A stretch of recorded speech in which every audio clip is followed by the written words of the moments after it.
Olá, sejam todos bem-vindos. Eu sou o Thiago Leal e este é o Primeiro Face Off, um podcast de história do hóquei no gelo, associado ao blog Loucos pela NHL, loucospelaNHL.wordpress.com, e hoje falar um pouco sobre algumas poucas curiosidades da final da Copa Stanley que aconteceu ontem, no dia 28 de setembro, vencida pelo Tampa Bay Lightning sobre o Dallas Stars por 4-2.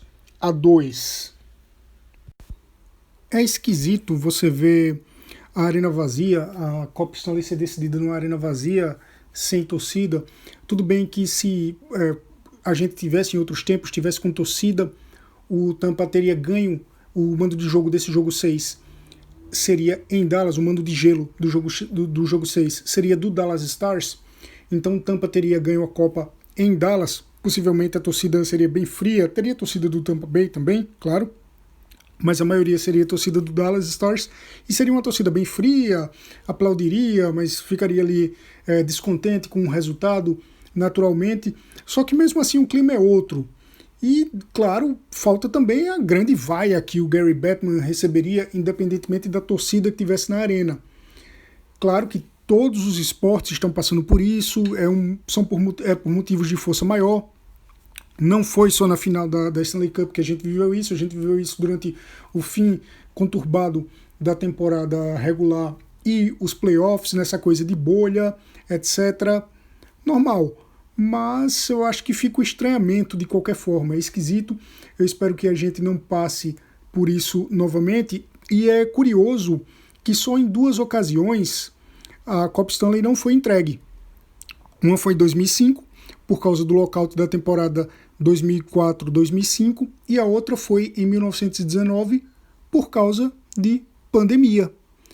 A pandemia da gripe espanhola, que durou de 1918 a 1920, então a Copa Stanley não foi entregue em 1919.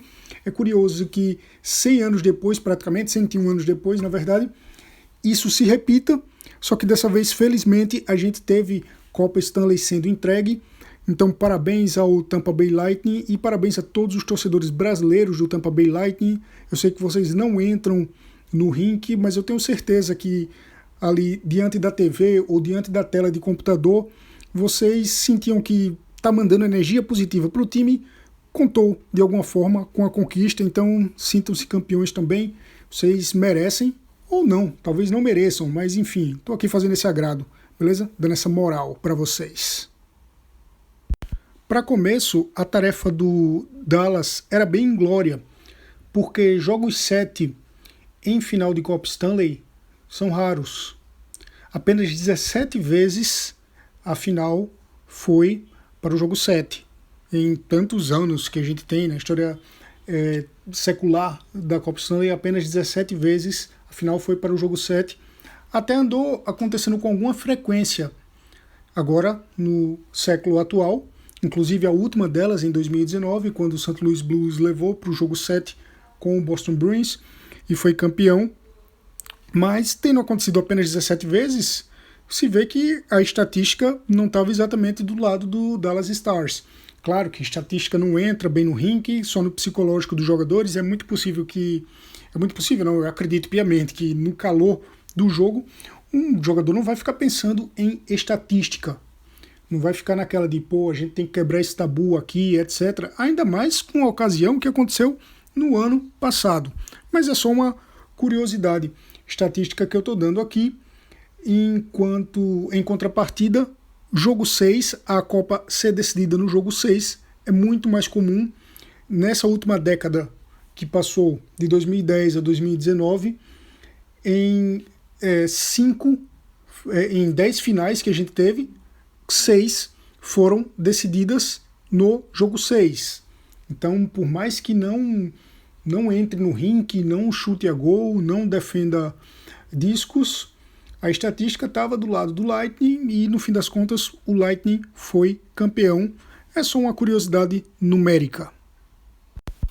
Então é bem legal que o Victor Hedman tenha sido escolhido o Conn Smythe Trophy, o prêmio de MVP dos playoffs. Absolutamente merecido, 25 jogos, 10 gols, 22 pontos, um defensor decisivo, importantíssimo para o Tampa Bay Lightning. Victor Hedman, que é sueco de Örnsköldsvik, é apenas o terceiro sueco a vencer o Conn Smythe Trophy. Os outros foram Niklas Lidström, defensor, como Hedman, em 2002, com o Detroit Red Wings, e o Henrik Zetterberg, em 2008, com o Detroit Red Wings também. O Zetterberg, que é atacante. Então são 3 suecos que receberam a honraria. Na verdade, cabe um podcast sobre isso depois. Os troféus costumam ser dominados por canadenses. Sejam troféus por mérito, sejam troféus por opinião, sejam troféus por números obtidos, são dominados por canadenses. E são dominados por atacantes. Então, embora não seja exatamente raro um defensor vencer, é legal que o Hedman, defensor, tenha vencido. O último defensor a vencer foi o Duncan Keith, em 2015, contra o Tampa Bay Lightning, curiosamente. São 11 defensores até agora que a conquistarem o troféu. O Hedman é o 11º a vencer. Isso coloca os defensores como a terceira posição em recebimento de troféus, de troféu Conn Smythe.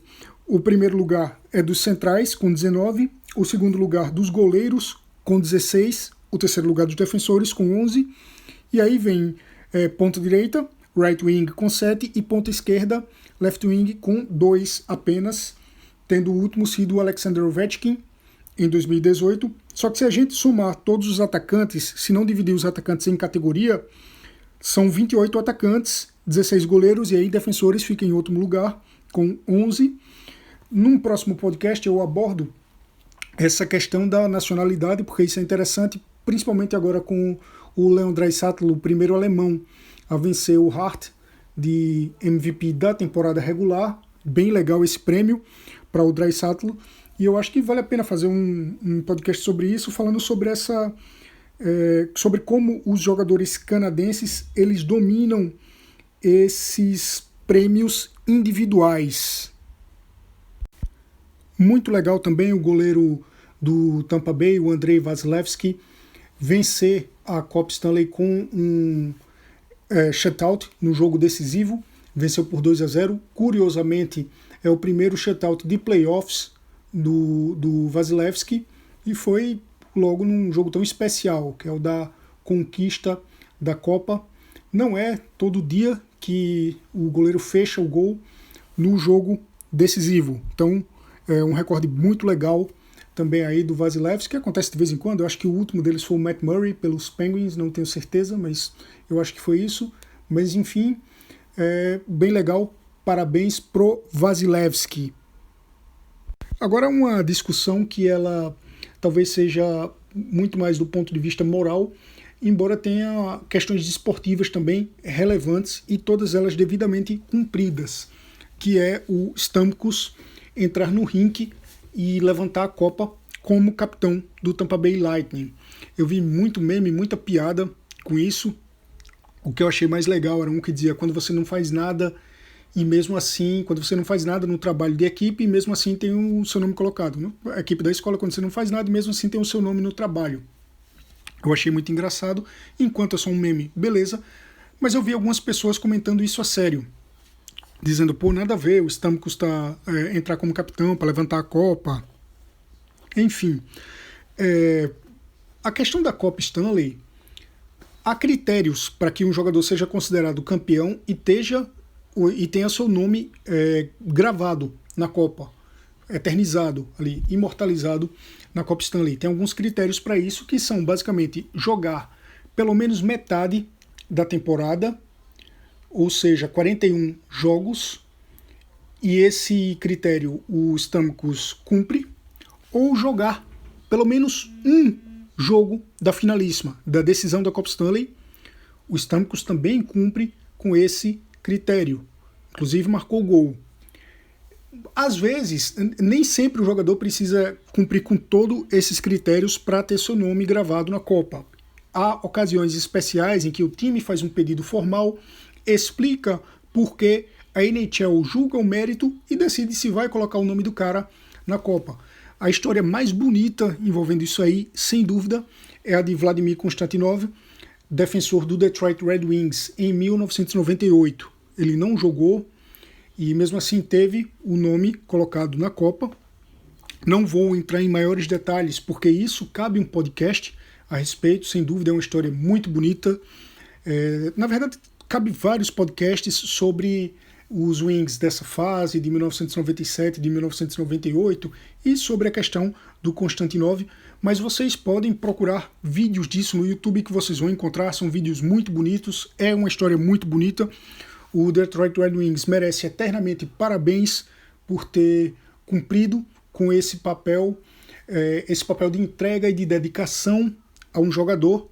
E fica também meu abraço à torcida brasileira, Detroit loucura. Valeu! Mas enfim, para além dos critérios, Steven Stamkos, ele é o capitão do Tampa Bay Lightning. Desde que ele se machucou, o Tampa Bay Lightning não nomeou um outro jogador como capitão. Ele segue sendo capitão. Não é um caso de um time cujo o cargo de capitão está vago. Tem só capitães alternados. Não. O Lightning tem capitão, e é o Stamkos. Mesmo não jogando, o Stamkos tem esse dever, digamos, diplomático, esse dever tradicional de levantar a Copa. E isso não é a primeira vez que acontece. Já aconteceu em outras ocasiões. Faz tempo que não acontece, a última vez foi em 1968, faz mais de 50 anos. Só que o jogador envolvido é uma baita companhia para o Steven Stamkos nessa estatística, que é o Jean Beliveau, pelo Montreal Canadiens. O Canadiens venceu a Copa Stanley em 1968, se não me engano varreu o St. Louis Blues. O Beliveau machucou no primeiro jogo, não jogou o restante da Copa. No quarto jogo, quando os Canadiens venceram, ele entrou no rink para levantar a Copa, porque ele é o capitão. Porque capitão de time não é uma função apenas técnica, não é uma função apenas esportiva, digamos assim, é uma função moral também. E o Stamkos, ele cumpre com essa função moral. É só ver as entrevistas dos jogadores, as opiniões dos jogadores a respeito de Stamkos ter entrado no rink como capitão para levantar a Copa. É inegável. Isso aí, então, é perfeitamente merecido, cumpriu com um papel que ele sempre cumpriu muito bem. Ele está no Tampa desde 2008, ele é capitão desde 2014, sempre performou muito bem nos playoffs. Esse papel dele não está sob questionamento. Foi muito bonito ver o Stamkos com tudo que ele passou nessa temporada, cirurgia, tentando voltar nas finais, levantando a taça, que ele disse que é um momento único, que é o que todo grande jogador diz quando tem esse privilégio. Então, um cara admirável, o Stamkos, tão merecedor quanto o próprio Tampa Bay Lightning. E por hoje é isso. Eu vou deixar linkado na descrição um artigo do Stephen Wynot da Associated Press para o Star Tribune, falando sobre essa questão do Stamkos, de ser capitão e entrar no gelo apenas para receber a Copa, do quanto isso é raro. Fala também do Beliveau e comenta o caso. Achei bem legal o artigo. Beleza? Então é isso. Um abraço a todos. Obrigado a quem escutou até aqui e até o próximo jogo.